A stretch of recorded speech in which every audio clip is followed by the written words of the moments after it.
Big test of those rules, and it looks like many Austin property owners are choosing to do things illegally. And why not? Our Robert Maxwell crunched the numbers for a look at just how much it will cost you to rent on the up and up.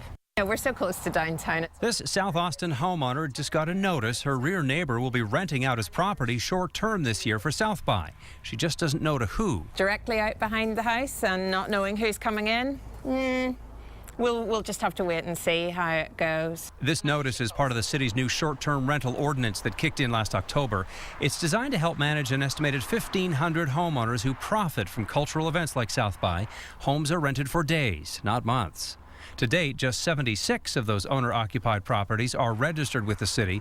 A city code compliance manager calls that a slow trickle, but constant. Now we go for... Taylor Perkins brokers short-term rental properties and says the city's 3-month-old ordinance is part of doing business. Is anything left unregulated can wreak havoc on the market. We have seen the process being fairly pleasant. And renting out your property legally will add up. The registration fee's $235. The fee to notify neighbors within 100 feet is another $50.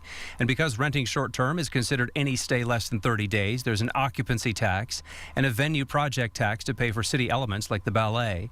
And the state wants its share, too, another 6%. Owners must also have a certificate of occupancy and pass an inspection. So is it worth it? I think anything is going to take some investment in the front end if it's something that has the reward. The reward is handsome on this 3-bedroom house going for $1,600 a night during South by. The owner could take in around $12,800 after taxes. And it appears some homeowners are waiting till after South by to register as part of that enforcement. That's not happening right now. But if you have your paperwork in order, city code compliance says you could have your short-term rental license in your hands within 6 days. Leslie, Robert, back to you. Robert, thanks so much for that. Well, here's even more info for you. If you don't want to get your place correctly permitted to rent out for the short term and you get caught, it's going to cost you a maximum fine of $2,000 per violation per day, as well as dealing with a Class C misdemeanor. But here's the thing. City officials tell us they're not enforcing the short-term rental ordinance just yet. That's because they haven't gotten enough staff to go out and write the needed tickets.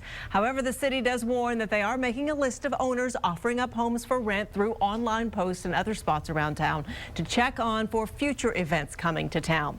Now, if you'd like to help, you want help getting your place licensed, you can head over to this story on KXAN.com and find a checklist to get you ready.